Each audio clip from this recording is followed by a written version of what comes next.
Bom dia, pessoal, todos do meu canal, não é? E todo o pessoal do Brasil e do planeta.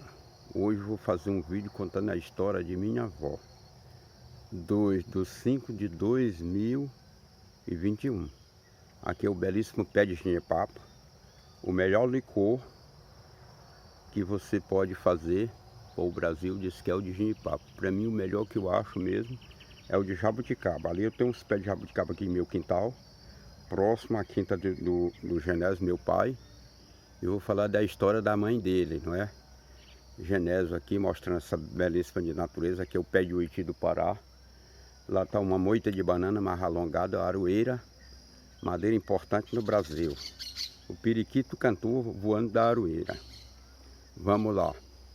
Minha avó Filomena da Silva Miranda teve 13 irmãos. A sua mãe, Ana dos Prazeres Marinho, não é? De moça, antes de que ela casou. E Benedito Pereira da Silva, o homem justo e severo. O sobrenome dela eu não sei como que ficou, mas pode ser Filomena da Silva Miranda, que é o nome do pai. Tem que ser a mesma coisa. Então a vovó foi uma moça inteligente. Mostrando essa boniteza aqui, vou contar a história de minha avó. Seus cinco filhos. Raimundo da Silva Miranda, o escritor que morou no Rio de Janeiro, meu padrinho. O segundo filho, Arimateia. Terceira, Florentina, não é? E quarto, Maria da Paz. E o quinto, meu pai, o caçula. Meu avô durou 33 anos só. Eu acredito que ela ia ter muito mais filhos. Os netos só foram 5 netos. O primeiro neta, mulher, Elizabeth. Segunda neta, Margarete. Terceiro neto, Ronaldo, sou eu, o rapaz do canal aí. Terceiro neto, não é isso? A quarta neta, Jane, minha irmã, Jane. O quinto neto é Jean, não, Márcia. O sexto, Jean. E vem Emanuel Max Miranda Marinho. E vem George, meu irmão. E Maristela. Esses foram os netos de minha avó. Acredito que se o esposo dela não tivesse morrido novinho, José Coronel de Miranda, ele não tivesse morrido novinho, o meu avô, que eu contei a história no vídeo, eu acredito que ela tinha tido mais filhos para a época, não é? E os netos foram um pouco, só os 9, quanto eu repetindo de novo que ela teve 13 irmãos, os irmãos foram 13, não é? E uma coisa assim, a Maria lá, a mulher do Chico Santana, que eu contei a história, era uma delas. Aqui fazendo esse 90 graus aqui, e agora contando a história, e vou começar a história dela. De como construir uma casa de telha. Era o sonho de minha avó. Sempre inteligente, meu tio contava a história para mim, meu padrinho Raimundo Miranda da Silva, o escritor. Inclusive ele fez um livro, não é? E Emoções Sentidas, não é? E contando a história da mãe dele. Lá tem os contos, Incompreendido Rafael, Lamento de Mãe, não é? A história da mãe dele, que ele migrou, levou ela para o Rio de Janeiro. Vou minimizar aqui, porque senão eu demoro a contar a história, não é? A longa tem muita coisa para se contar nessa história. Então, como é construir a casa de telha? Viu na cidade de Grajaú uma casa de telha, as casas de telha, que é uma das cidades velhas do Maranhão, a 84 quilômetros de Sítio Novo, Maranhão aqui, Grajaú, Maranhão, uma cidade velha. Contratou um oleiro, às pressas ela contratou um oleiro, o oleiro veio, ela tinha uma lagoa lá, tirou o barro, não deu telha. O oleiro querendo se desistir para voltar para casa, voltando de origem a Grajaú, contratou ele no Grajaú, esse oleiro.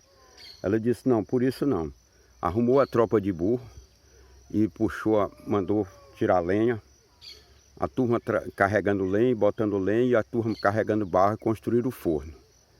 Fizeram os tijolos para construir o forno e botou e não desistiu e conseguiu. Fez o forno, assou a telha e preparou as telhas para a cobertura da casa. Arrumou um carpinteiro chamado José de Souza, um homem polêmico, um homem que não subia no teto da casa, mas preparava as peças de madeira tudo embaixo e mandava os ajudantes colocar em cima e dava tudo ok. Ele tinha os dizeres dele. José de Souza era um homem polêmico, um homem do tempo do carrancismo, mas um homem muito bom para trabalhar. Meu pai contava muito para mim a história do José de Souza. Ele dizia o seguinte, ruim o princípio, desgraçado o fim. E outra coisa, gente ruim só manda lembrança para quem não presta.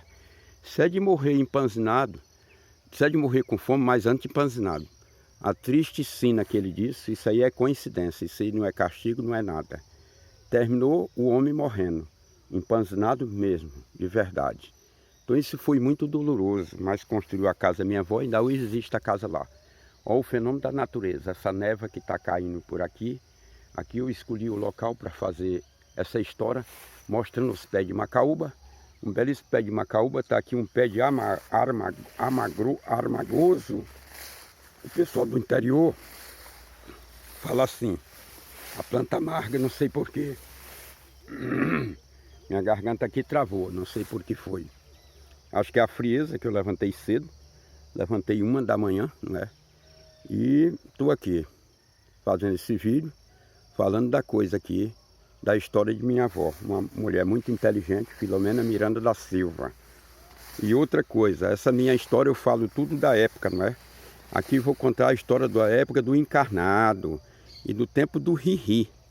Ainda teve um negócio que tinha a desobriga do padre de ano em ano. E um dia eu enxerguei um homem, que meu fenômeno eu já falei, como é que conto? Eu falo o linguajar da época. Aí eu dizia o seguinte, que todo bispo era careca. Careca, né? Aí lá vem um homem, todo uniformizado de couro, um dia, uma bela tarde, um dia de sábado. Eu falei para minha mãe, mamãe, chegou um bispo ali, ó, lá na casa de minha avó, olha lá o bispo. Eu disse, que bispo, meu filho?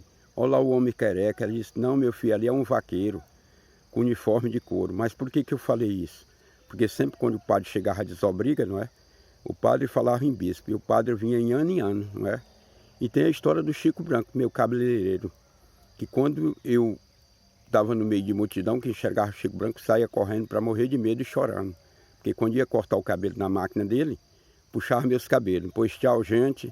Se inscreva no meu canal. Bom dia para todos e boa sorte para todos.